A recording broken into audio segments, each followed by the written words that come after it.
Welcome, everyone. Thank you for attending this virtual event organized by Word Up Community Bookshop, Mil Mundo's Books, Loyalty Bookstores, Q and Willow Books, and Wende District. Thank you also to Emmanuel Abreu for the DJ set and to Carolina Valencia, the events manager at Word Up, who's doing a lot behind the scenes. During this event, feel free to add comments in the chat panel, which you can access by clicking the chat button at the bottom of your screen. If you have questions, please click the Q&A button and put questions there so that questions don't get lost in the chat. All of the bookstores will introduce themselves. We'll introduce ourselves, and then we'll turn over the event to the authors who you are all really here for. Before all that, though, I just wanted to acknowledge that it's been a long year. The original El Gran Combo event, which was held last April 16, came about through discussion with author Angie Cruz. And I'm grateful that that multi-book, multi-author, multi-bookstore event really helped our bookstore pull through the early days of such a trying time. We had just been through the ringer here, especially in NYC as the epicenter of COVID in early April. I want to acknowledge the loss that many of our communities have experienced over this year. I also want to acknowledge that we are all still here and have spent a year creating community and sharing aid in new ways. So I'm excited and grateful to be here with you all, and also some of our closest bookstore friends. So Word Up.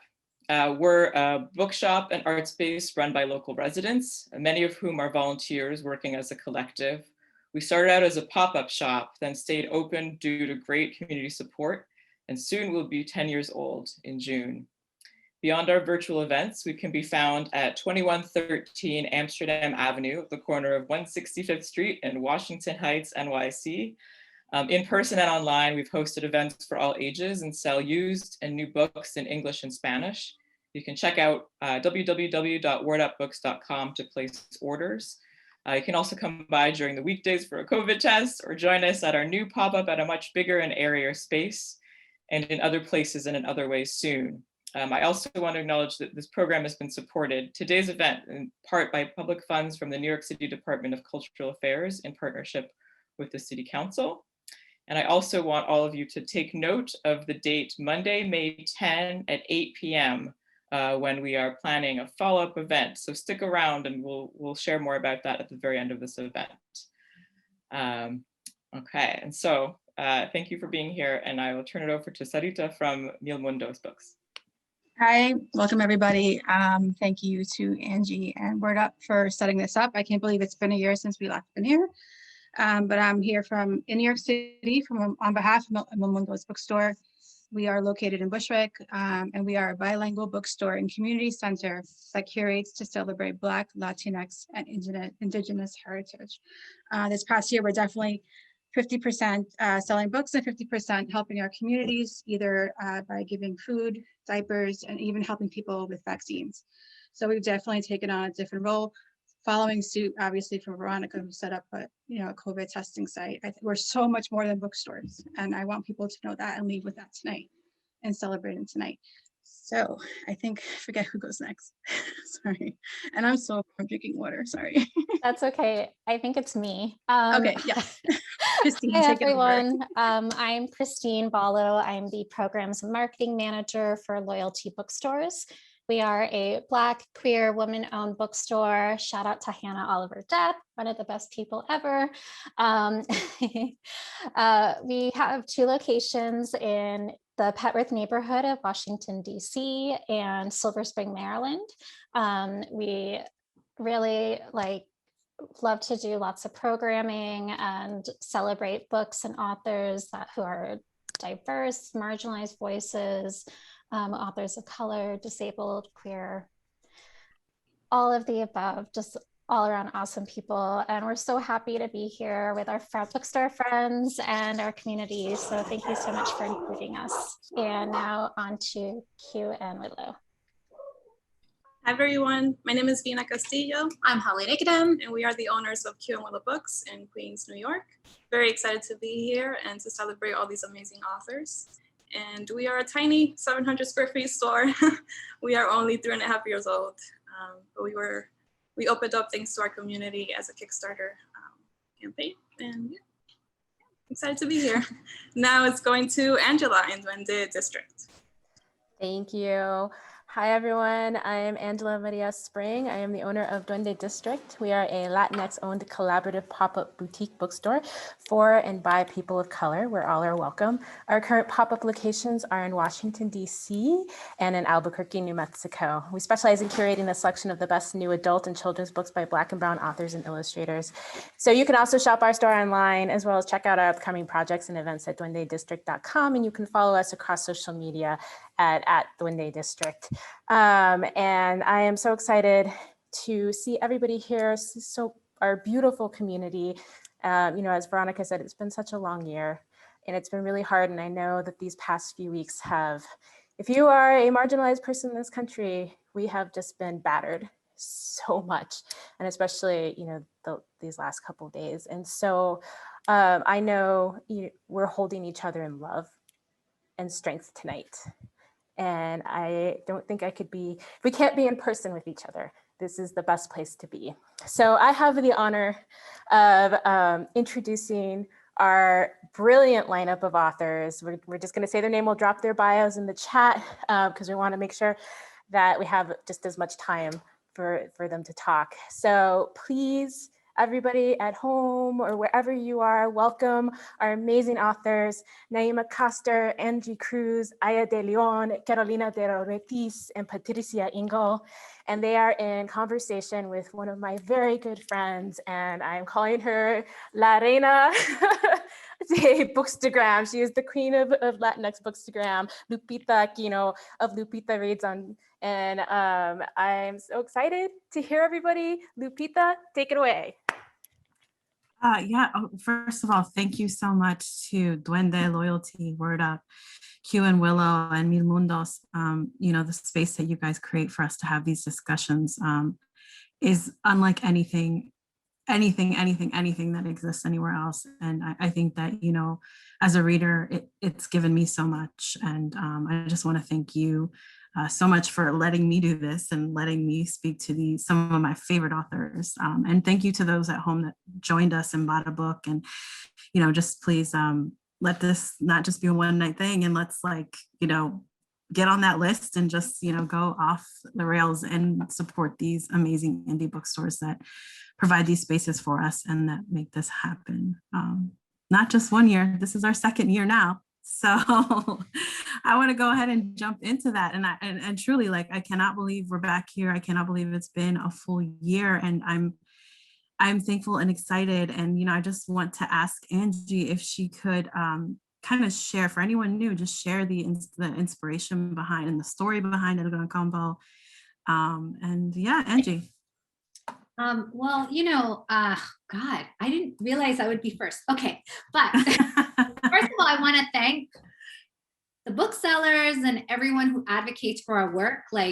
I think as a writer, one of the most important things for me and all of us, Carolina, Patricia, Naima, Aya, we've had this conversation in private and in public, is that one of the hardest things writing Latinx content as women of color, as queer women, when we're out there and we go to these audiences that necessarily might be looking for a book, but they don't know that much about our community, it feels very lonely. And the beautiful thing of having readings in bookstores or being supported by booksellers and bookstores where books are in community with each other is that then these books end up being in conversation with each other and in our communities in ways that they just weren't happening when my first book came out, which Soledad came out in 2001. And I would go and I would just read to a mass of people that were just oh, what are Dominicans like?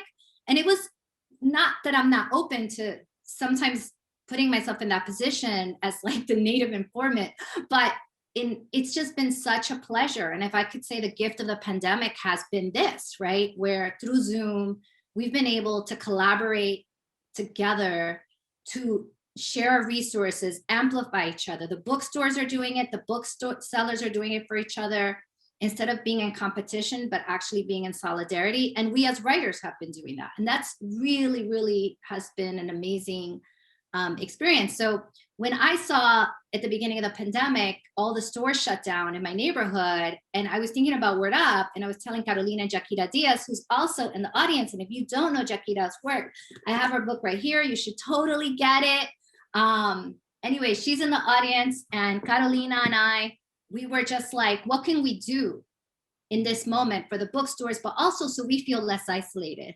And we thought, okay, let me talk to Veronica. And Veronica, who's such an amazing organizer, she's like, I could get other bookstores involved. And suddenly we had other bookstores working with us to do an event to support bookstores, because it's true what was said in the beginning is that these bookstores are not just a place you go buy books. They actually become kind of like the cultural hub of the neighborhood, right? So I feel really, really grateful for this space and for all the work that you're all doing. But that was the genesis of it. It's like, how do we keep these bookstores alive and divert our money from Amazon? Amazon is so easy to shop for. I have to say, even for myself, I've gotten very lazy.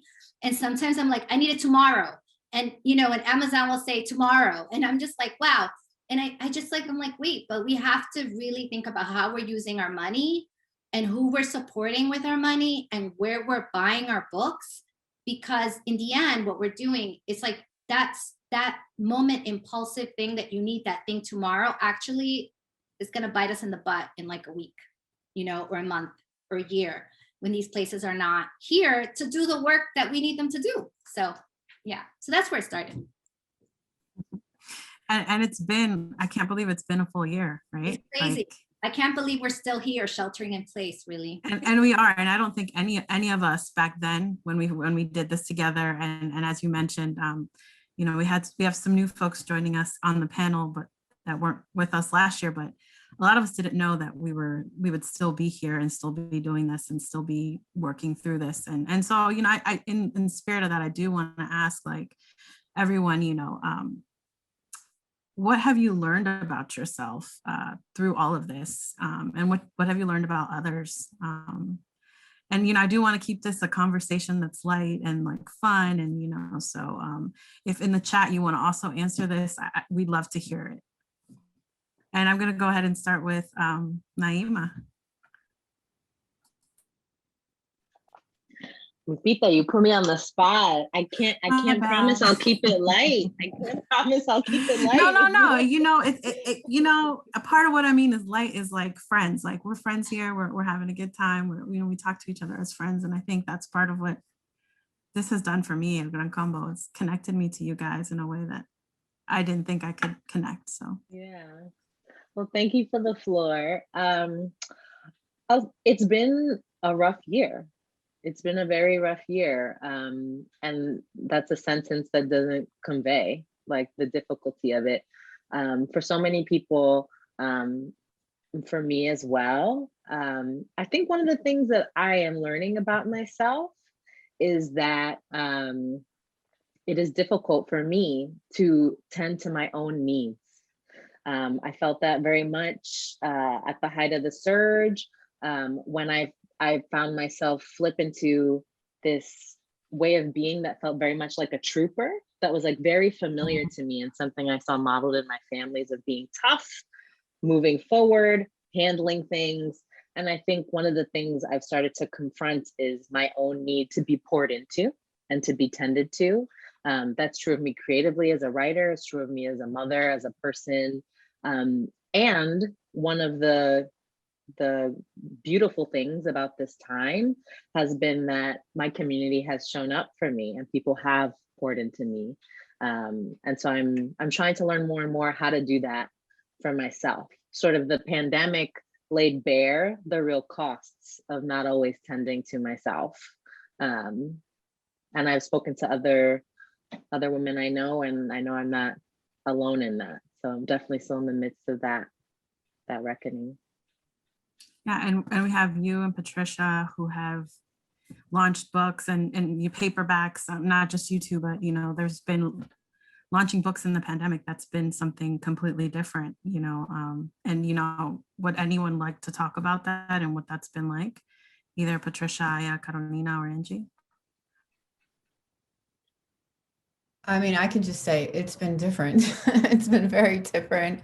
One of the great things about it is that I think that just our community of writers has gotten closer, you know, just because there's no other way to breach that distance and that isolation. So just speaking to your earlier question, I think in that way, like just being open to those connections, however they may come, has been really enriching. Naima's book and my book came out the same day. So, you know, in a way we got to go through that together, and we both have previous books. So we have a counterpoint, and it's the human space of bookstores, which I think there's something that maybe only writers really know about bookstores, which I've certainly felt as a writer, which is so much of my education as a writer came from events that I would attend in bookstores. That's certainly something that Amazon is not providing, right?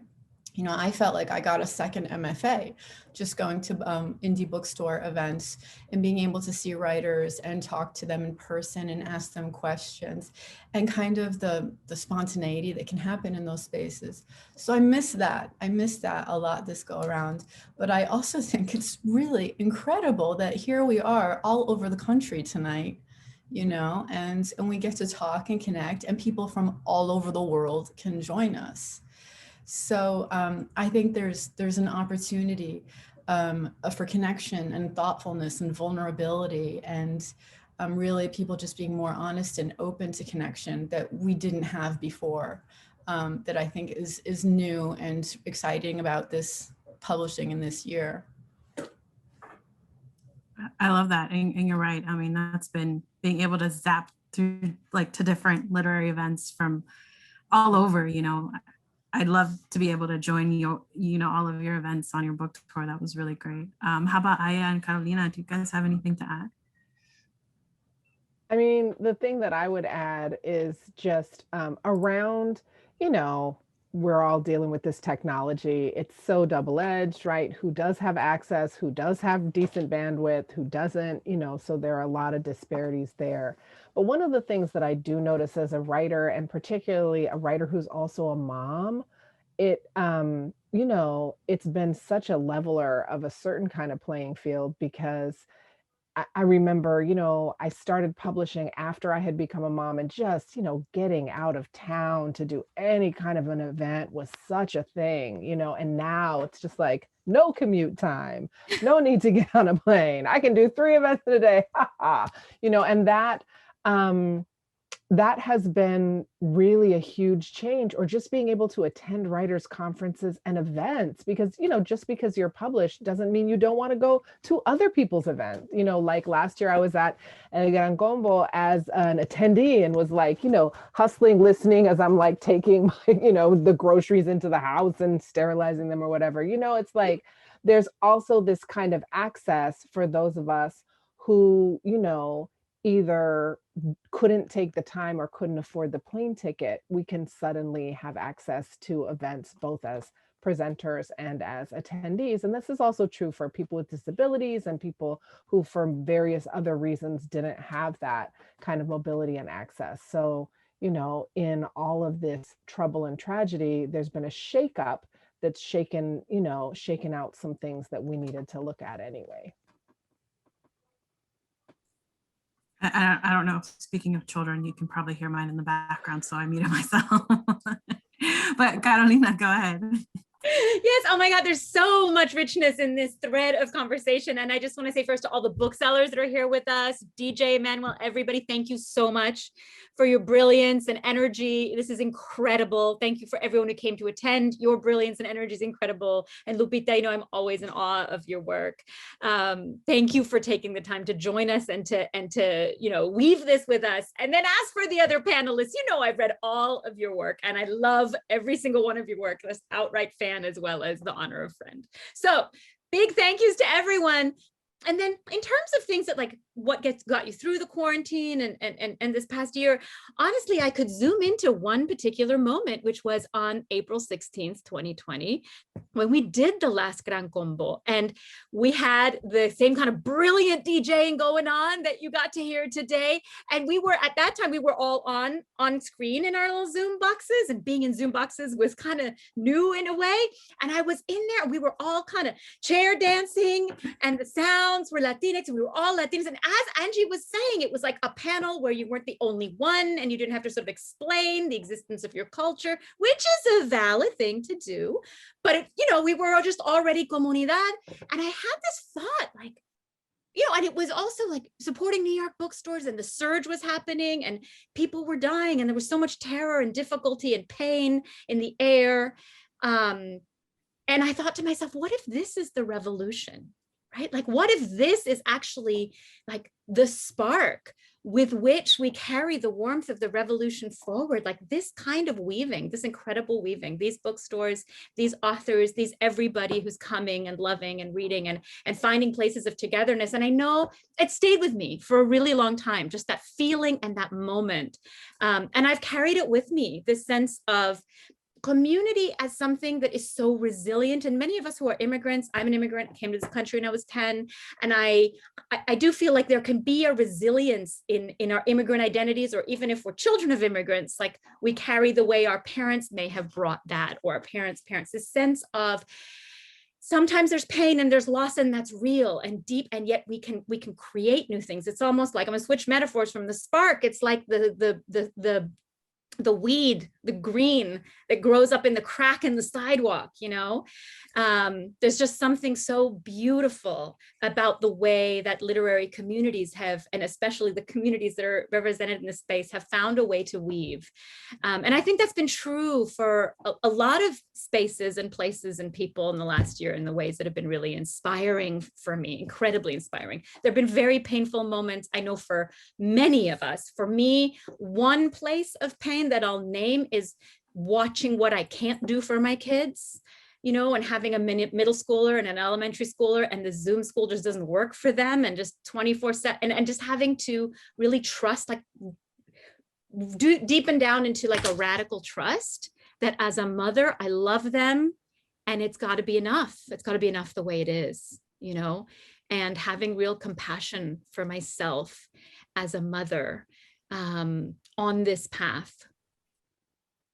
Because I think so many of us have that programming that we like give everything to our kids, and we do, but there are limits when resources and the whole infrastructure of society has its limits.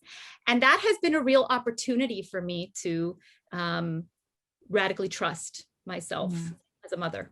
Yeah, no, I think, go ahead, Angie, go ahead. I just wanted to say something real quick, following all of this, especially like what Patricia was saying about being in the bookstore. The other day I went to a bookstore and I saw like so many books in the new paperback fiction by Latinx writers. It was like the first time I had this experience at a bookstore where like there's a significant amount that is not only one at a time. Usually it's one every 6 weeks.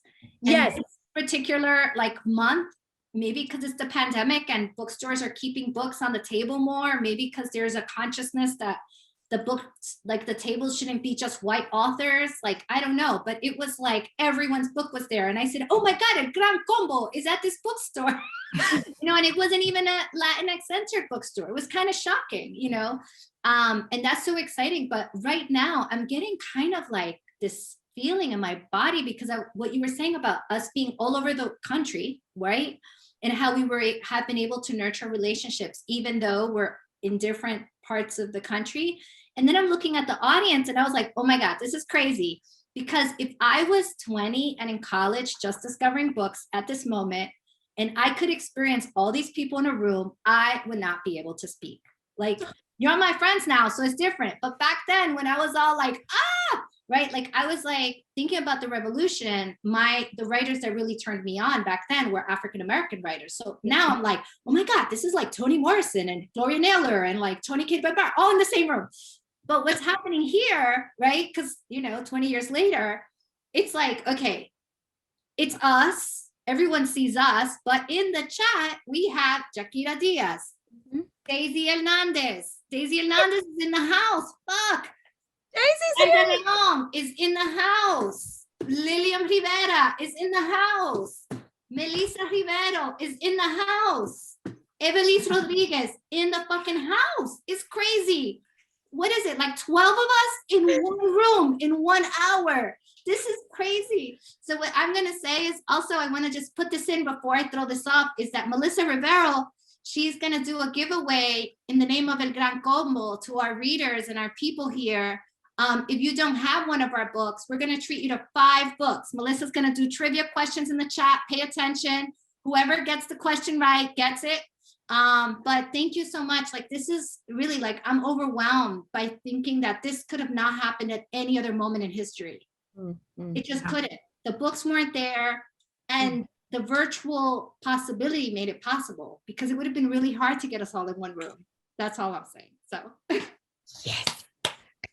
And So I hard to mean, get us all in one. Go ahead, Lupita. Sorry. Go no, ahead. you go ahead. I was just gonna say, to follow up, I mean, community can be so hard to build, but you all have built this community. And it is, for somebody who was, I felt like a starved reader growing up for Latinx authors and Latinx books, like, this is the dream. So, I mean, anyone want to talk about what it's like to like build community with like-minded writers, and the difficulties maybe, or whatever in terms of like building community? I think so many of us have been used to being like the only Latina in the room, Yeah. or at the festival, or, you know, at the bookstore. And then when we would run into each other, it's like, it would be so great. So I think the fact that we can gather like this is really also thanks to the bookstores, because listen, not every bookstore is doing this. It's you know, the ones who are hosting us tonight. So they're doing the work to bring us all together, to allow us to gather and to give us that space, because some other organizations and institutions don't permit that, or they're not facilitating that, and we kind of have to, you know, find our way to one another. So that's another reason why all this is really so special, because it allows us, you know, the time and the space to have the conversations we've always been wanting to have. You know, like Angie was talking about, Soledad came out in 2001. I was waiting my whole life to meet Angie, you know, because I was her reader back then. And then we met, you know, somehow. But here we are in these sorts of spaces, and we get to say what we wanted to say. We get to, you know, share the experiences of each other's books. And it's so important. And really, that's how writers are made. And that's how the next batch of writers is being made too, by being a witness to all these conversations we get to have. So it's special, you know, in so many ways. It's special in so many ways. And I think absolutely community, this weaving of community has been so powerful and magical. And for those of us who published books before, you know, before it was like this or felt possible, it's just really a different universe. And I have to thank Angie Cruz very publicly, because she is one person who has really just woven and woven and woven community. I mean, not only is she just an incredibly brilliant writer and thinker, but also a community weaver, like, beyond. So Angie, en serio, so much of this comes through your vision.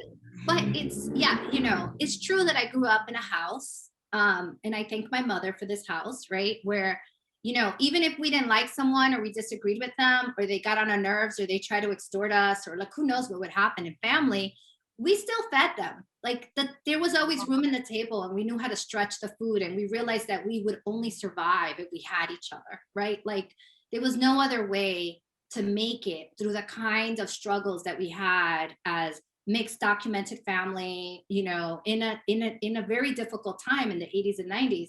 So when I think about it, I say, all we're doing, I feel like all I'm doing is what I've always known to do, which is, you know, like, I don't want to be the last, like, I don't want someone to say, oh my God, you're the first Latinx writer I've ever read, and then stop there. Like, I want her to be like, oh wait, you like my book? You need to read Evelys's book. You need to read, you know, Patricia's book. Like, and for it to be kind of a gateway book, if it is your first book, right? And I have seen how people actually do thrive on being the only one in some ways. And I'm just like, that's not how I grew up. I don't do that way, you know? And I think like the community thing, some people say, oh, Angie, you're so good at it. I'm like, I'm just doing what I've done all my life, which is we took care of each other, or we were going to die, actually. Like they were going to kill us. It wasn't the government, it was the cops, or it was going to be poverty, or the bad schools, like something was going to take us. So community is the only way, I think, to get us to wherever we need to go next for our earth, for everything. So. Well, and then with the publishing industry, it's not necessarily death that threatens, but there are threats of erasure, right? Or not being seen, or just struggling against these sort of walls of silence in an industry that was not designed for our voices, was not designed to fully welcome us or see us. And it's a pushing against that has to happen. I feel like one of the things we're talking about is narrative scarcity and what it was like to publish in 2001. Angie, my first book came later in 2009, but like to publish in a realm of narrative scarcity, and where that was the assumption. And how desperately we need that motion away from narrative scarcity into narrative abundance, where we have so many stories. And also within Latinidad, I mean, we are infinitely rich and complex. We have so many cultures and refractions of reality in so many different ways to be told. And aesthetics. And aesthetics and so different. It's and rich traditions, right? So we move, it's narrative justice is what moves us from narrative scarcity to narrative abundance. And I feel how each and every one of you, with your work and the way that I see you carrying yourselves in community, including the booksellers that are behind the Zoom screen, like how everybody here is part of that. And even the audience is part of that, because when we're readers, we also can cultivate narrative justice, right? Some powerful stuff. Naima or Aya, would you like to add anything to that? I think that was all so beautifully said. And I was just like nodding over here. I know, me too. And thinking about like the beauty of that generosity and solidarity, and also how it's really subversive in a publishing industry and context that often tries to make us compete with one another or with other people of color, rather than saying like, there is space. I think it's powerful when we make space for each other, for one another. And I want to tell an Angie Cruz story. So when I found Angie's first book, Soledad, when I was a young woman, and it meant quite a lot to me. And then years later, I published a short story in Kweli that did an anthology with Asterix, Angie's literary journal. And I met Angie at an event for that anthology, and the story I published in it became my second novel. And then when I did a launch event for my first book, Angie flew from Pittsburgh to New York City to do my introduction.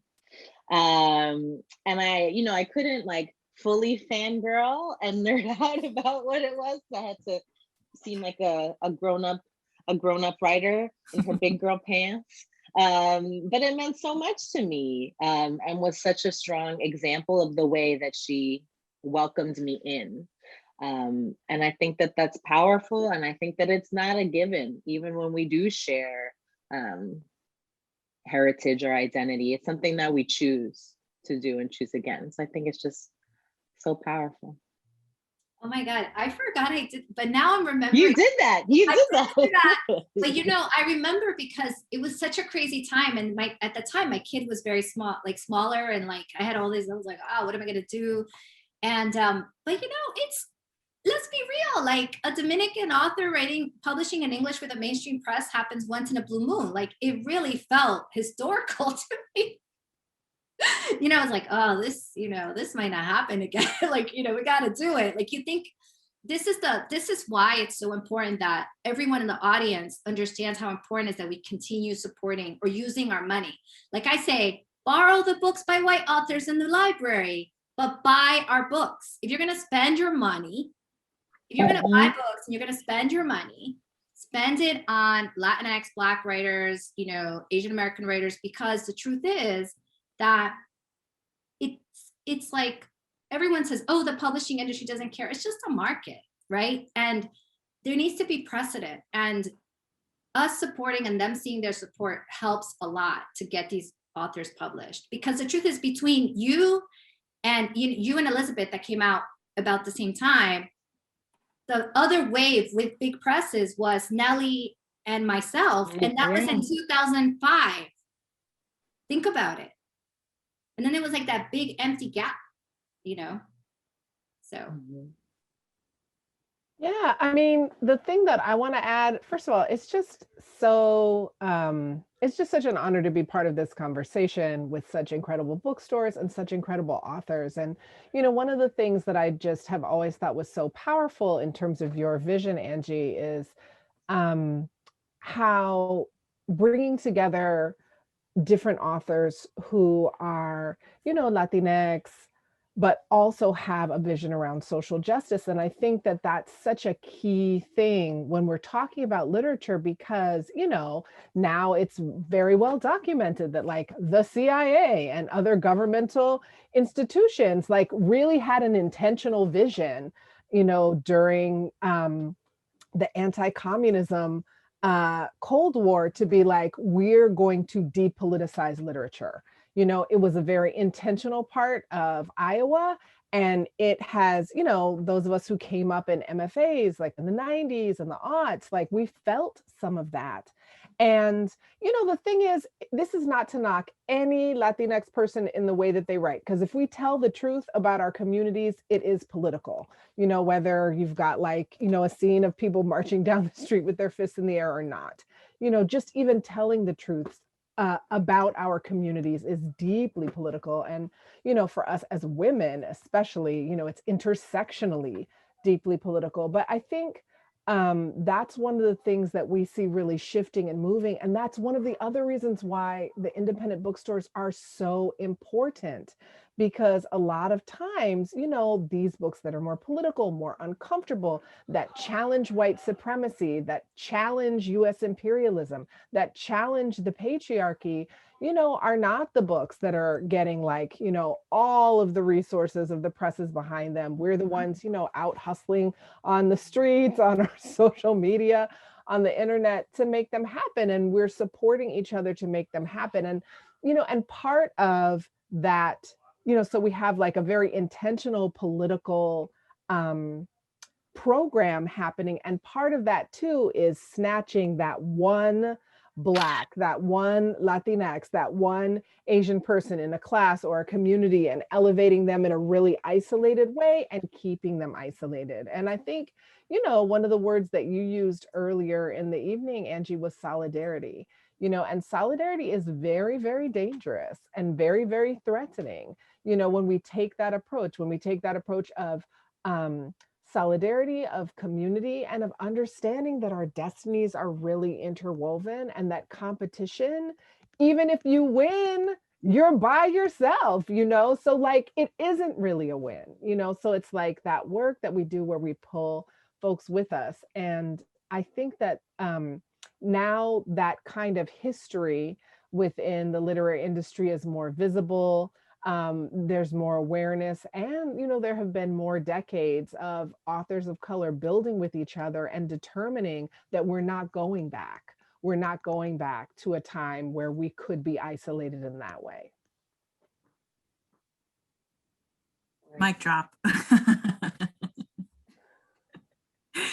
So I'm really conscious of the time because I know we have audiences that want to ask you guys questions too. And so I just want to let everyone know what we'll be doing is we'll be doing in-person asks. So if you want to, you will be able to turn your camera on and be invited to ask your question in person over video. It's okay if you don't want to and you just want to ask it in the Q&A. You know, we'll work that out. But I just wanted to let everyone know to go ahead and slide your questions into the Q&A box so we can get that going. But before we do turn over to that, you know, I have so many questions. I sent you guys so many questions, and, you know, this is good. This is such a great conversation so far. But I do want to ask, so earlier this month I had the honor of moderating an Own Voices Latinx panel. And, you know, ask a question that I didn't think would get such an interesting answer. And so I basically asked, like, what's the first book that you felt seen in? How old were you? And did it contribute at all in some way to sparking that motivation to become a writer yourself? And so, Angie, I know your answer because you were on the panel with me. So I'm going to go ahead and start with Carolina. You know, there's so many refractions of ways that we can see ourselves in work, and sometimes it can be sort of surprising. So I'll give two answers quickly. One is when sort of an accidental thing, and it might not seem so, but the book The Satanic Verses by Salman Rushdie, when it came out, you know, there was a huge controversy, and so my parents bought it and then never read it. They were like, "Oh, what is this thing? I don't know." And then I just read it, and I was 13, and it was just this really wild, super literary thing. But now looking back, I can see I was a recent immigrant kid, and it had these two immigrants falling out of the sky, and they sort of weren't anywhere and they didn't belong anywhere at the beginning. And it just blew my head open. And then after that, I just realized that if I reached for books on the grown-up literary shelf, no one would stop me. And that was it. That was the gateway, you know. And there was something about just seeing even just that little bit, like these were male immigrants, they weren't Latino, and yet there was just something about just even seeing like an immigrant in between that meant so much. And then the first time I really saw more of myself, the one thing that I'll mention is Shri Moraga's Loving in the Warriors, which is kind of a hybrid collection and such a gorgeous book. And that I found it when I was 19, which I'm like, it took me until 19.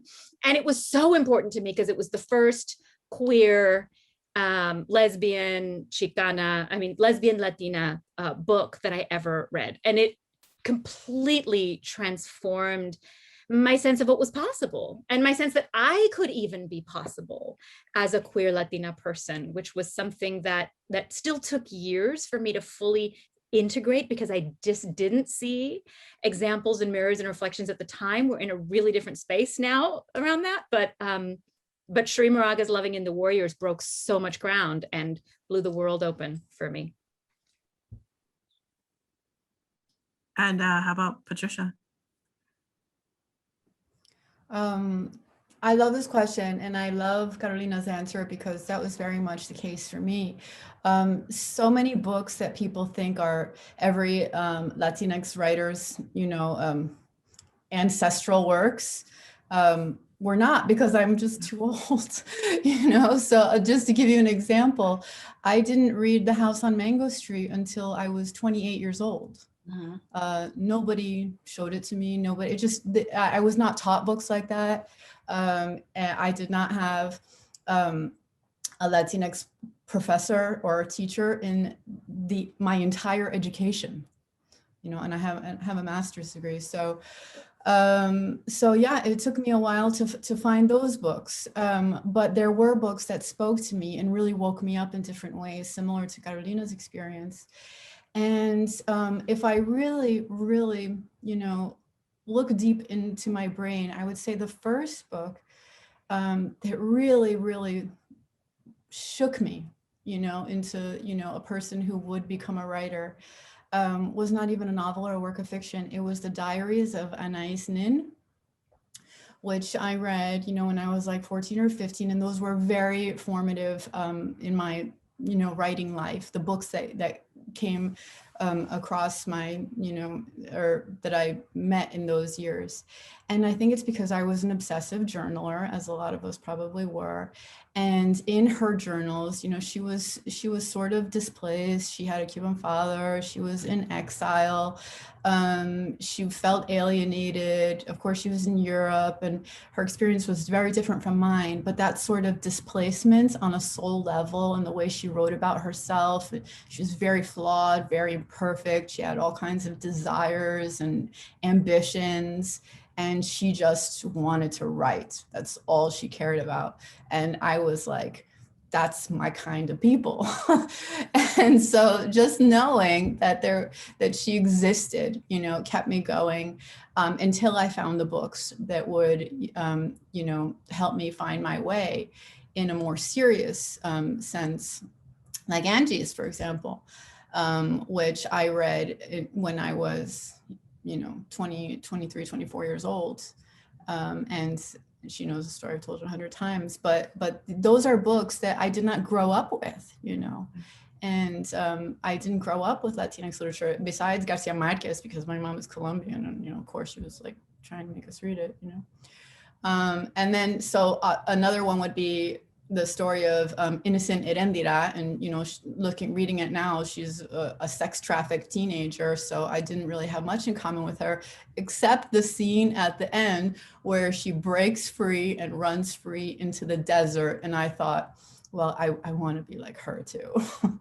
So somehow those two just made things happen in my brain, and were very important in my formation. Aya? It's such a good question. I mean, my mind is just like, you know, clicking, hearing everything that everyone else has said. For me, so my deal is, you know, I'm raised in the Bay Area of California. My mom is Puerto Rican, my dad is African American and West Indian, which is like a very just not an unusual combination in New York or Florida. Here in California, it was like, wow. So I grew up in like a cultural wasteland. And, you know, like California is the land of like undercover Caribeños, right? So like you'd be talking to somebody and you think they're Black or Mexican. You have like 5 minutes of conversation, and you realize like, oh no, actually. So there's a lot of assimilation, a lot of invisibility here. So when I came up, it was just like, I didn't totally understand what my family was, and nobody else understood what my family was. And when I spoke Spanish, Mexicans would be like, what's happening? We don't understand what's happening. And so, so I feel like even in my own work, I still have that fragmentation. Like I write a Puerto Rican book, then I write a Black book, then I write a West Indian book. Like I haven't even figured out how to get myself into my own writing. And I feel like the first book that sort of spoke to me around some of that was Danzy Senna's Caucasia, you know, because it was this mixed girl book. And, you know, it was also like, I have a lightweight movement family. So it was also like the movement family, and just talking about the 70s and the craziness of the 70s. Something about that book really, really spoke to me, but there was a lot missing in terms of seeing myself some kind of way. And then later, just a set of books that I love, love, love is Mabel Mamie's lesbian spoof books of Nancy Drew and James Bond, because I feel like I was a crime fiction reader and I read like the Nancy Drew and I read the James Bond. It was like just so imperialism and misogyny, and, you know, but like at the time it was like spy, I like spy stuff, so I'm going to read this garbage. And then Mabel Mamie, like, you know, like if you had read the original stuff, you just got all the jokes, and they were so fun and so insane and over the top with these like groups of women who run around, you know, setting the world right. And that's my jam. So even though I don't, you know, her stuff is just like super spoofy over the top, I write really differently, but there was something about that that really, really spoke to me in my young adulthood. And, you know, and I think just, it's that line of Toni Morrison's, you know, if there's a book that you really need to see that isn't in the world, you need to write it. And so I feel like I'm sort of slowly trying to move in to find some center place where I can see myself in the work. And I, you know, I haven't quite gotten there yet, but I'm on my way. How about you, Naima? I relate to so much of what Aya just said. I think that one of the first books that I saw myself in was Breath Eyes Memory by Edwidge Danticat, which I read when I was 14 or 15. My high school English teacher gave it to me, and it resonated so deeply. It's a mother-daughter story. It's a difficult mother-daughter story. It's a story that moves back and forth between Brooklyn and Haiti. And so, you know, it reflected back to me the movements my family made from Brooklyn to the Caribbean, from Caribbean to Brooklyn and then back and forth. And it also was a book that I think reflected to me how much presence a place that a family had left could have in the presence, in the present, how much presence there could be from that past life, but how much of it might remain unspoken to a child. And so I related to that very much, this sense of a larger familial history and national history that I sensed, but didn't always understand. And in fact, I learned about Dominican history by reading like In the Time of the Butterflies. Like nobody in my family sat me down and was like, you know, let me tell you about what we all lived through. So it was a book that I think got me thinking about how to think deeply about migration in fiction, but also how national history and family history could be knitted together. And also how a family story could be told that was hard, that was really hard, and felt like taboo, like the kind of things that people didn't talk about out loud, but was rendered so powerfully in the fiction. And I actually think that without realizing it, there are a lot of things in my first novel that speak, that are in conversation with Breath Eyes Memory. Angie?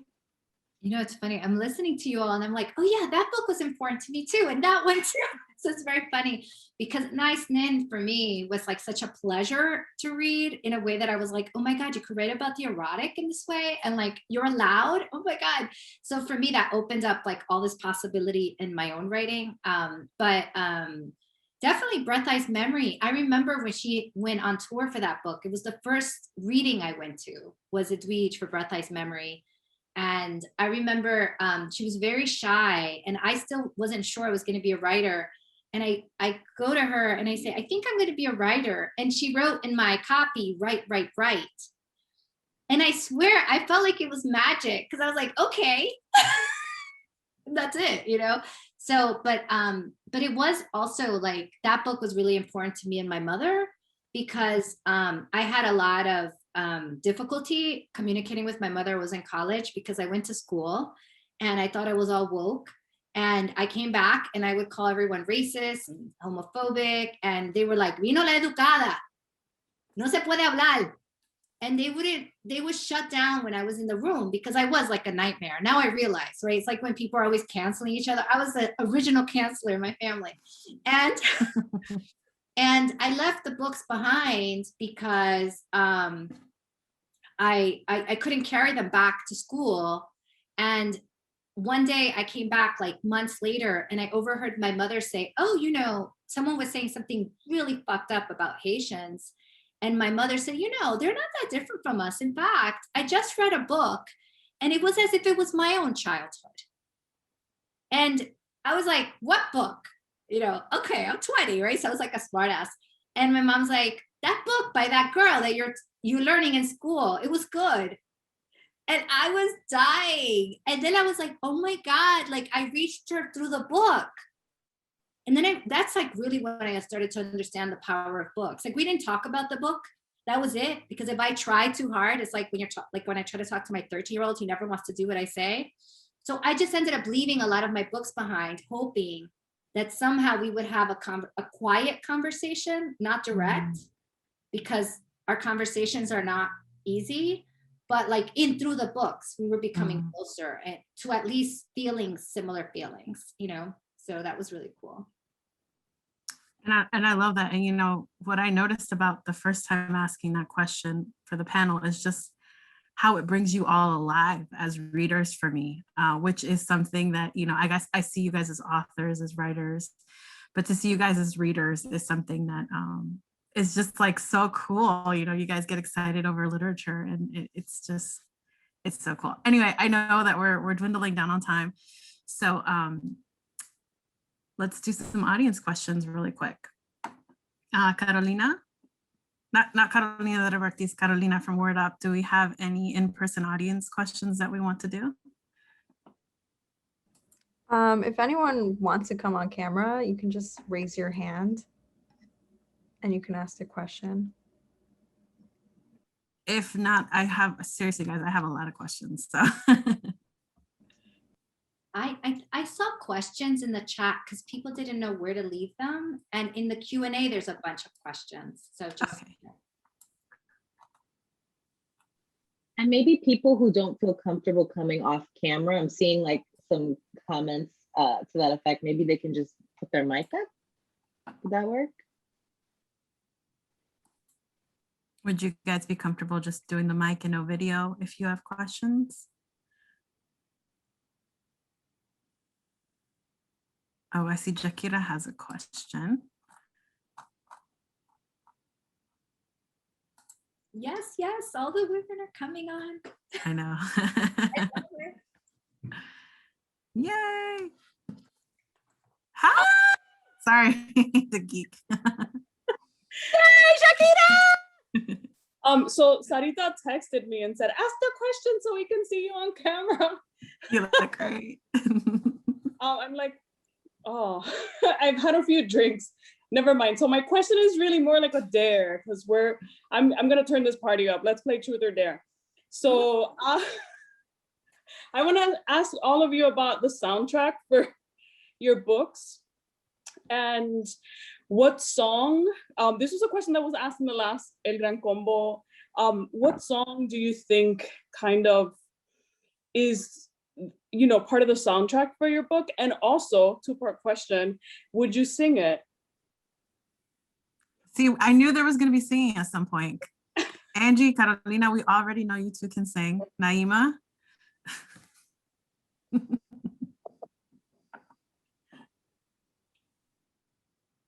I don't know.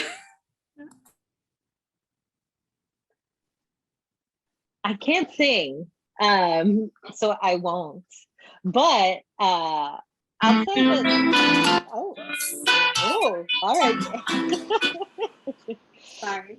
I feel like the music question, the soundtrack question, is one that puts me in touch with all the ways that my identity feels fragmented and yeah, it has so many different parts. There's so many different kinds of music that are important to me. Like for Halsey Street, definitely like lots of jazz, like particularly Coltrane. I think about A Love Supreme, particularly for the end of that book, After the Rain for earlier parts of that book. And then for What's Mine and Yours, like probably like FK Twigs, like because her music is so vulnerable and tender, but also hard to categorize. And I deeply admire her and I listen to her when I write. I love her energy and try to channel it. So yeah.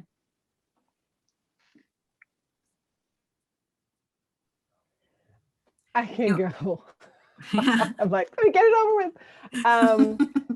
So, you know, when it comes to writing and music, I just, you know, I have audio blinders. My kid is yelling, she's playing BTS, I'm not listening, you know, whatever, we got chickens in our backyard, they're barking, I tune it all out. So I don't have like a listening groove, but what I do have as a writer for many years is an anthem.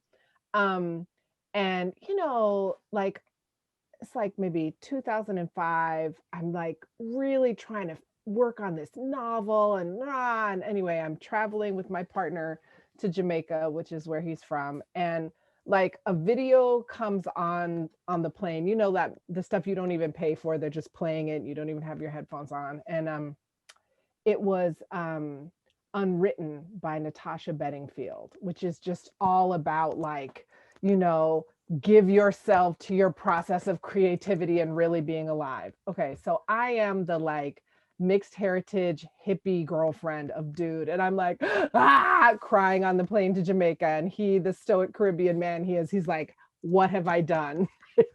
Why am I bringing her home to me, my family? And I'm crying, but I'm like, but you just don't understand. And that song is my writing anthem, you know, because what it's about is like, you want this, you want this. And whenever I get stuck, whenever I get blocked, I don't play that song any other time except when I need to have a moment. So I put it in my ears, I turn it way up and I blast it and I sob and sob and sob so that I can remember that whatever's getting hard about writing, I can face it because this is what I deeply, deeply want. And I haven't listened to it for a while because, you know, as a mom, I have more passion to write than I have time to write these days. Feel the rain on your skin. No one else can do it for you. Only you can let it in. No one else can speak the words on your lips. Drench yourself in words unspoken. Live your life with eyes wide open. Today is when your book begins. The rest is still unwritten. That's my song. I love it. All right, Carolina, Patricia, or Angie, do you guys want to take a stab at that question? We do have other ones, so if we want to move on, that's okay too. I'm not gonna like kill you Sing. with my singing, but there is actually an Infinite Country playlist. So that exists on Spotify. But I don't know. I don't listen to music while writing, but I feel like music just like lives in me while writing. And a lot of it is like, you know, cumbia and vallenato, like Carlos Vives, and you know, Grupo Nietzsche, some salsa, just like typical Colombian music that is kind of the stuff you grow up on. And then some newer stuff like Bomba Stereo, Terciopelados, Manuel Medrano, and yeah, they're all there. Angie? You know, I did this the last time. I mean, the Mexicanas playlist already exists online. I would love to share the link, but I was trying to do that, but I can't because it's too much technology. So, but you know, as you know, and Manuel was very kind and he played Bésame Mucho, which is one of the first songs that gets played in the book. But it's so funny. I was thinking about music. My book that I'm working on now has no music in it yet, except one song by Mercedes Sosa, which is where she goes, Gracias por la vida. How does that go? Gracias por la vida que me ha dado tanto. Yeah, that song. Yeah, that song. That's the only song in the book so far, so I need to add more. Yeah. So good. So it's such a great question. So good to have you up here with us, Shakira, family, hermana. And so I did sing a song last year that is like, it's Calle 13, Latino America. That song is my hype song. Like if I'm like at a festival and I don't know anybody and I got to like in the hotel room, get ready. I'm like, you know, playing it. And it also feels like even for my next book, The President and the Frog, it's so like the song, that's the anthem.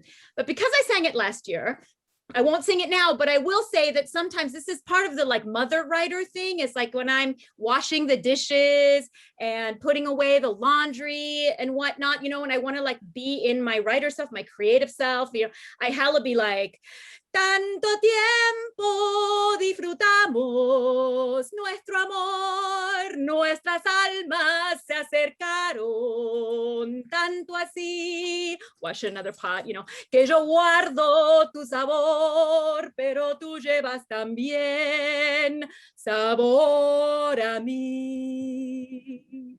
And like, I don't know about you, but I grew up with that song. And I feel like, I'm like, I want to capture that kind of love. I've been married to the same woman for 20 years, and I'm still trying to capture that kind of love in words, you know? So that song gives me something to aspire to. That is so beautiful. I didn't want to cry tonight, but here we are. Okay, so we do have some more questions, and I think Carolina is going to bring someone else up in the panel.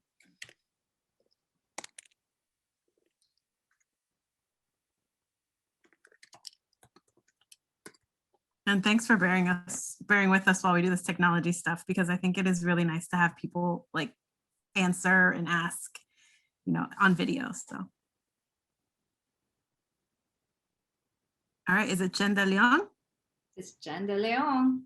Yes. But she's not coming on screen, she said. Okay. Hi. Oh my God. I can't even, you guys got me. I'm like in my basement doing like some bicep curls.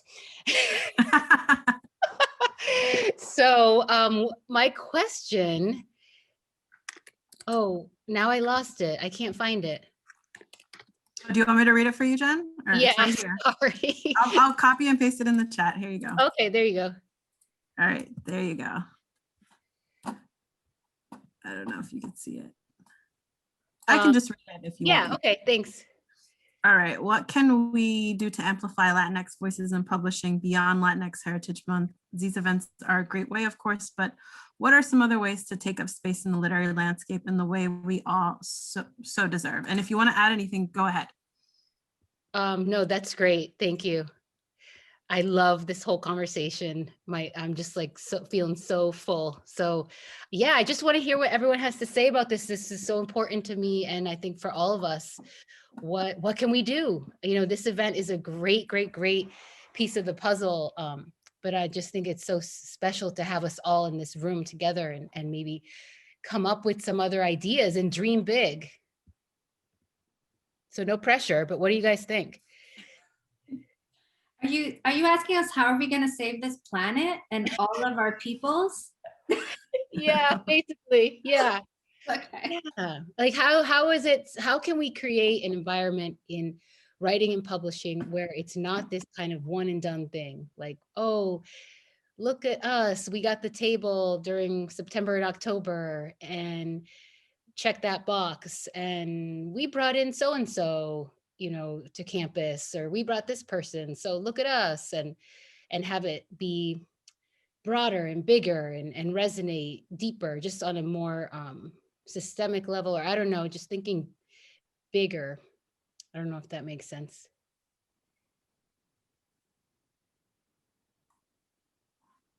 I mean, one of the first thoughts that I have is, you know, I'm sure a lot of folks have had the experience that, you know, you're talking about your book, or you're at a you know, book event, and someone comes to you and says, oh, I'm going to get this book for my neighbor because my neighbor is fill in the blank, race, ethnicity, blah, blah, blah, that you are, right? And so, like, good, yes, I want your neighbor to read the book and your neighbor wants to read the book. But I feel like there's some piece where we need to just start pushing and move through the world with the understanding that, like, actually everybody needs to read our stories, not just Latinx folks, not just women, not just queer folks, not just folks from fill in the blank country, but actually folks need to hear our stories. And I noticed, like, for myself, I have a daughter, I'm always looking for Black books, Latinx books with girls for her. But I notice that, like, how critical it is that, like, boys should be reading books about girls. You know, we need to push men to be reading books about women. We need to be pushing white people to be reading books about people of color. And, you know, I think I came out of an era where, you know, literature of people of color was super ghettoized, and the presumption was that white people, like, weren't really going to be interested. And so I think one of the things that I have to do is, you know, decolonize that part of my mind, my mindset, understanding that in reality, it's women who buy books, right? It's women of color who are really buying and reading books anyway, but still to kind of hold higher standards for men, for white people, and for people from the US, that folks need to open their minds and get ready for our stories. Thank you. Yeah. And I do think that we can, if anyone has anything else to add, if they don't want to, we can just move on to the next question too, since we do have a lot of questions, and I know I don't want to leave anyone out. And I know we're running up against time. I think to answer Jen's question, I'm not on the panel. I'm just, like, piggybacking off of this, but I just want to. You are on the panel now. It's official. I think that we should all collaborate on a TV show together and have this be the writer's room. Yes. That's the solution. That's how we save the world. Yes, I love it. That's great. On it. Wait, also just to add, I'm also not a panelist, but I will. Melissa Rivera. Hola, Melissa. I don't know how to turn on my video. Here we go. I'm somewhat, I don't know, decent tonight. You look great. But I think it's important that as writers, if we're ever on, like, ¿cómo se llama? Like, panels where we're judging things, that we make sure that we move forward books that are, or that we make sure that books that are written by oh my gosh, my kids are coming.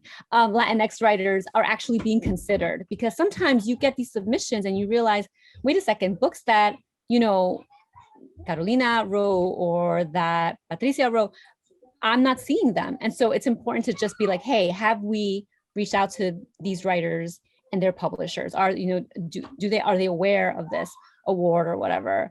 So I think that's also important too, just advocating within the spaces where we're can be influential is really important too.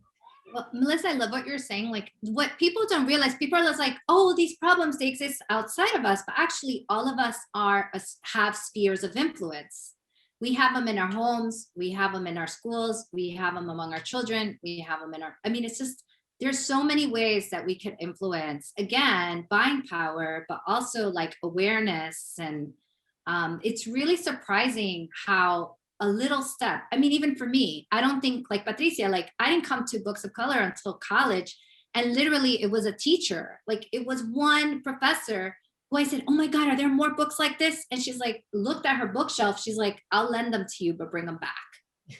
And I ate those books up. But if she wouldn't have done that, I wasn't going to go looking for those books. So I think that those little small things that someone does for someone else, like really has dramatic impact, because I ended up being a writer. So now I have impact, right? So it's like, if it wasn't for her, I feel like, what would I have been doing now? I don't know, you know? I love it. Thank you. Thank you so much. You've just done such great work, Angie, all of you. My son just came down and he was like, are you on another Zoom? Because he recognizes your faces. And I'm like, no, this is a live event. Okay, right. Anyway, thank you. Thank you. You know, someone just said on the chat that they're going to tell their tween that they're, you know, their spheres of influence, but actually it's not even funny. It's true. It's completely like, I hear my son repeat things I say, and I'm just like the other day, he was like, you know, because it's about the struggle. And I said, who are you listening to? And I was like, oh my God, I'm influencing my kid who's influencing his friends, who's, you know, like, et cetera, et cetera, et cetera, you know.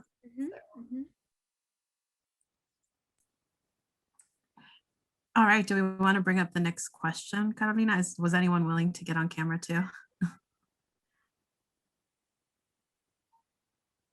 Ooh, Emelise.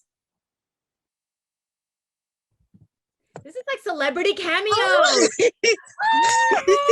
Look at the earrings. Okay. It's like a concert with lots of guest artists. I was in my bata and I was like, oh, let me throw something on. That was quick. In your bata lipstick, you look amazing. Throw it on. It's all in my room. But my question was actually for Naima, because I've been struggling with my own book. And in terms of the structure, and I read your book and I was like, oh, maybe I can do what Naima did. And so, because I have alternating viewpoints, and I saw how you weren't like, you know, ABC, ABC, ABC, and you just sort of like, were like, I'm going to do what I want to do here. And so I'm curious in terms of like how you came up with your structure. Like, did you start off in chronological order? Or in your mind, did you already have the structure in your book? Can't wait to read your book, Elise. So thank you for the question. I hope this helps. When I first thought about the structure for my book, I kept saying it was going to be a mosaic, and that it was going to be lots of different parts, lots of different points of view. And I don't think that it ultimately became that. But I wanted to give myself permission to follow the threads between characters however I wanted to. So like, I thought that the moments would speak to each other, like the themes or questions brought up in one chapter would be picked up again in another one. But like, whether it's 2002 or 1992, I don't think actually matters, because stories are held up by so many things besides chronology. And there's so many other ways to orient a reader. Like, we orient a reader by having a vivid place, or making sure the quality of the mind is well established and recognizable. So I wanted to give people something else to follow rather than a ticking clock. And so it was just thinking about those threads and making sure they were continuous. even if point of view and year change. And I think this is something that's true of oral storytelling too, right? Like when people tell a story, it's not always like, and then, like I learned in my MFA from like E.M. Forster, right? Like a story, whatever it is. Stories must make time sense. Monday comes before Tuesday or whatever it is. But the story moves based on ideas and themes and like memories, and we can still follow, right? It can still cohere. So I just thought about the moments I wanted to write and how they would like pick up on each other. But I wonder if other people here have thoughts about this, because so many of our books have interesting structures. Have interesting complex structures. Naima, I was gonna say, like when listening to you and reading your work, like I was thinking, what an exciting moment to be a writer, right? Because I did go to the MFA where they would say, well, what about the individual and what is her want? And I was like, oh my God, how am I gonna translate that? I know I don't move as an individual. I move with an entire community with me. And how do I bring that? And when I read Infinite Country, I was like, I felt like that's one of the things that you did so successfully, Patricia, where it's like, here we have Talia, but we also know that Talia cannot have a story without her parents and her siblings, and like they're moving literally together, even if they're far apart from each other. And to do that in American contemporary literature, like abroad in translations, there's a lot of wonderful examples of this kind of like this like non-chronological narratives where characters sort of play with memory, past and present. There's a lot of examples of that. But I think in America, the way we're taught, right, the MFA is like, your character must want something, and then everything has to pay off. And then you're like, why? 100 Years of Solitude, there's so many loose threads. That garment would fall apart if you try to wear it. You know what I mean? But you're still in love with the story because it's about the telling. Right. And I feel like Patricia, like, and you, Naima, like all these books, like who are pushing against that is really exciting, because it's like teaching us, like when you say, Elise, I'm trying to learn from you, Naima. It's because really like we are trying to figure out, how do we write as Americans, right? In the American novel, the literary American novel, how do we bring the community, what we know is the community that we live in, into narrative as well? So. Thank you. That is wonderful. I'm like, I should have just asked you, Naima, like 5 years ago. You could have saved me some time. Thank you. I love what you said, Angie. I love what you said, Angie, is about how we're moving as a community. And I think that's great because, again, I think that's what my novel is doing. And so thank you so much. I really appreciate that. Look what we're doing here. This is not normal, by the way. This is not a normal occasion where people are just like, come share the space with us. Like this is something that's particular about this space, right? So I think that, again, that's in our fiction too. Like the random person knocks at the door and you're just like, well, I guess you're coming into the story too.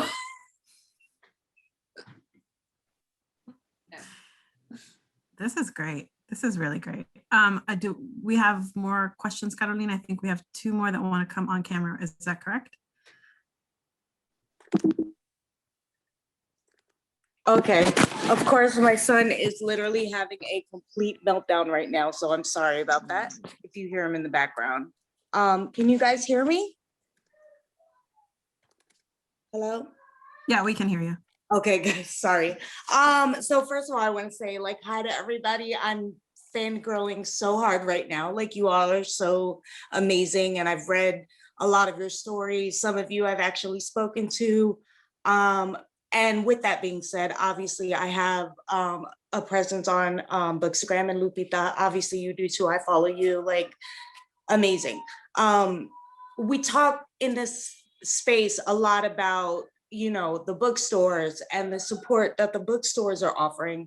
But I wanted to take the time to get your thoughts on, even Latinx Bookstagram and how much of an impact that has made for you as authors. Like, do you feel that things are shifting? They're much more different now than they were, say, 5 years ago, in terms of promoting these Latinx stories and literature? I just wanted to hear what your thoughts were on that. I can speak to that because I published my last book 5 years ago, which was a completely different landscape, even not, considering the pandemic. And I have to say this was my first time publishing in this world with the Bookstagram presence. I also have, as a reader, followed you and Lupita and been fans of yours for quite some time. I have to say I have been so touched and impressed by the labor that you all do. The time that you take from your lives for our books, and for the reading community is just, it's incredible. And I know that my book, for example, has reached so many more people because of you introducing it, making that introduction in a way that would not have existed before. So I'm enormously grateful. And I know everyone has noticed, all the work that you do and the impact that you have for really, breaking down the boundaries of what used to be controlled by the marketplace, And it's just, it's just like, when you get recommendations from friends, but now it's like, all your followers, as I am your followers, I take recommendations from you what to read. And so you're all a force to be reckoned with. And it's absolutely created a massive change in the way that books are, marketed, shared, experienced, the way you also come on board to give us forums to talk to readers. You're giving us more ways to reach people and for our books to reach people, and it's just amazing. So honestly, I'm so grateful to all of you, and you two in particular do amazing work. And Lupita is such a hustler. She's really like in a league of her own, and I mean I've been so moved by all the work that you all do. And we're so rewarded for you even taking the time to speak to us. So thank you. It's a pleasure. All right, I know we're going over time, so can we take one more question, Word Up? I want to be conscious of everyone's time. Oh, did Carolina go? If not, I can read the Q&As. So let me just, go ahead. It looks like Daisy Hernandez is here. Oh, perfect. Awesome. So I think that might be the last question. I think somebody led her happily through the door. Daisy, are you here? Last question. Hi, Daisy. The brilliant Hernandez. So good to see you all. And I had a silly question, which is, what TV show or film did you discover during this past year of quarantine?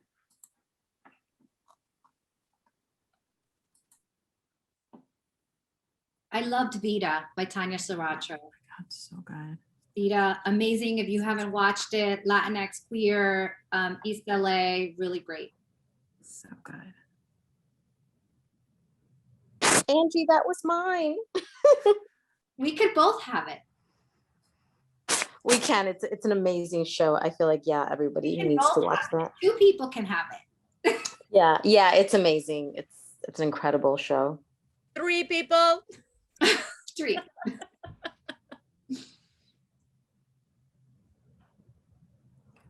Anyone else want to take that one? If not, I guess that was our last question. Is that right? I'm sad. I do just want to say thank you again to Angie and Carolina and Jakir and all our special guests that came on today and really made this special for everybody, for us readers. And thank you especially to the indie bookstores for hosting this space. And please go on that list of participating books and just knock them off, check them off, buy them from the indie bookstores, from Duende, from Loyalty, from Word Up, from Q and Willow, from Mil Mundos. Please do that. And I really appreciate the honor of being able to do this with you all. And thank you. Thank you, everyone. Thanks, I feel like there everybody. needs to be music, but I don't know how to put it on. I feel like there needs to be music, pero no sé qué hacer. No sé. You know, I didn't even say thank you to DJ Boy. I'm sorry. He deserves a special Manuel, shout out. DJ Emmanuel, DJ Boy. thank you. We're gonna do a group photo. We're just gonna Thank send- you. Oh yeah, we have to do a group photo. Photo. Emmanuel, yeah, can you put a song on? Like, how does it happen? How does it work? Hold on. There's a lot of steps to this. Wait, but where's Melissa? a Where group did everyone picture. go? We lost our people. I know. We have to bring everybody back. Yes. Right. Who's doing the group picture? So I could do this thing. Yakira, Melissa, Daisy, Evalise, Lilium. Lilium's hiding. She's being all shy. Oh wait, what happened? Now we're gone. Oh, sorry. Oh, there we go. My bad. Lilium, come join us in the back panel or whatever. I don't know where we are. Backstage. We're backstage now. Oh, that's where we Everybody's are. invited to backstage. Who am I missing? Who am I missing in my stack? Wait, I got Jackie. Evilise left, I think. Daisy? We're missing. Lydia? Who am I missing? Oh, there's Evilise. Are we all here? Everybody's invited backstage. Yay, there's Evelise. Okay, for the group picture. All right. I'll do it. Ready? 3, 2, 1, smile. Nice. All right. I took a few there. It's hilarious how still everyone was for a second. It was like, it's great. Oh my God. Thank you so much love. Seeing all your faces. And thank you, I mean, for all the organization. Carolina, are you here, Carolina? Yes, Carolina's here. I know that she did a lot of background work, and Veronica for like getting everyone into the events. Like it's just so special. It's very inspiring. Yeah, and thank you all so much for the work for this event, but just the ongoing work, you know, and just hearing about the kinds of services and support that the bookstores are offering is amazing. Thank you so much for doing all of that. And there's going to be another one, May 10th, a nonfiction version. So we're psyched. We'll be there for sure. Oh yeah, May 10, 8 p.m. We'll put up a flyer on your way out. Awesome. Yeah. To be continued. To be continued. Thank you everyone for making our ecosystem beautiful all the time and just keep amplifying, growing. This is what we do. Yeah, thank you for making the books that give us the excuse to then hang out with you, but also our bookstore friends that, you know, we'd normally be seeing each other. We're all or different parts of the country, but, you know, we have these periodic bookseller conferences and stuff, which are all, but we can't see each other in that way. So it's been nice to. Oh, there we go. Wow. Amazing. Yes. What a lineup. What a Amazing. lineup. That is looking really good.